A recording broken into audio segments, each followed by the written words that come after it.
అండి అందరికీ. ఈరోజు వీడియో ఏంటంటే మేము ఒక రెస్టారెంట్కి అయితే వెళ్ళామన్నమాట. సో అక్కడ ఫుడ్ ఎలా ఉంది, దాని ఆంబియన్స్ ఎలా ఉంది నేను వీడియోలో చూపిస్తాను, చూసేయండి ఎండ్ వరకు. సో మేమైతే మీకు ప్రీవియస్ షార్ట్స్లో చూసే ఉంటారు, మా అక్క మ్యారేజ్కి మా అక్క వాళ్ళ ఫ్రెండ్ వచ్చింది కదా. సో తను మేము పికప్ చేసుకోవడానికి వెళ్ళాం. సో రిటర్న్ వస్తాం మేమైతే డిన్నర్కి ఈ రెస్టారెంట్కి వెళ్ళామన్నమాట. సో అక్క కూడా కొన్ని ఐటమ్స్ టేస్ట్ చేయొచ్చులే కొత్త అని. సో తను వచ్చేసి అరుణాచల్ ప్రదేశ్ నుంచి వచ్చిందనమాట. సో మేము వెళ్ళిన రెస్టారెంట్కి ఒక చిన్న హాల్ కూడా ఉంది, ఫంక్షన్ హాల్ అనమాట. Birthdays, retirement functions, kitty parties వాటికైతే కరెక్ట్గా సరిపోతుంది అనమాట. మ్యారేజెస్కి వాటికైతే ప్లేస్ అంతగా సరిపోదు.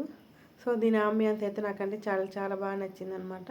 సో ఇక్కడ చూడండి, చెట్లకి బుట్టలతో ల్యాంప్స్ వేశారనమాట. ఇదైతే చాలా బాగుంది ఐడియా, నాకైతే బాగా నచ్చింది. సో మేము వెళ్ళిన రెస్టారెంట్కి ఏంటంటే లోపల అండ్ బయట 2 సిట్టింగ్స్ ఉన్నాయి.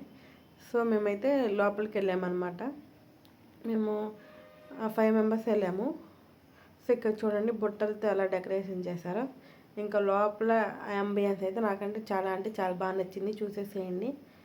ఇలా తాడులు అండ్ లైటింగ్తో చేశారనమాట డెకరేషన్ బాగా. సో నీకు ఇంకా ఇప్పుడు నేను క్లియర్గా చూపిస్తాను, చూసేసేయండి. సో మేము వచ్చేసి ఏంటంటే విజయవాడ టు గుంటూరు హైవే మీద ఉండేది అనమాట, లిటిల్ విలేజ్ అని, మంగళగిరి దగ్గర. సో ఆ రెస్టారెంట్కి అయితే వెళ్ళామన్నమాట. సో ఇక్కడ మా బాబు చూడండి సాస్ కావాలని అలా గోల్ చేస్తున్నాడు, ఎంత వద్దని చెప్పినా వినట్లేదనమాట. సో ఇలా గోల్ చేస్తాడని మేము బయటికి వెళ్ళట్లేదనమాట పెద్దగా. సో ఎప్పుడన్నా వెళ్ళాలి అని అనిపించినా మా మమ్మీకి కానీ మా అత్తయ్య దగ్గర కానీ పంపించేసి అప్పుడు వెళ్తున్నాం అనమాట మేము బయటికి. అసలు తిన్నీడు కూర్చొని ఏం చేయనీడు అనమాట. సో మీ బేబీ బాయ్స్ కూడా ఇంతేనా? సో అలా అయితే నాకు కామెంట్ సెక్షన్లో కామెంట్ చేసేయండి. నాకు అంబియన్స్ అయితే చాలా బాగా నచ్చింది, కానీ ఫుడ్ అయితే మనకి వర్త్ అనిపించలేదు. సో రేట్లు ఏమో హై ఉన్నాయి, టేస్ట్ ఏమో అంత లేదనమాట. సో మీరు ఎప్పుడైనా ట్రై చేయాలనుకుంటే ఒకసారి ట్రై చేయొచ్చు. Thank you for watching. Subscribe to my channel.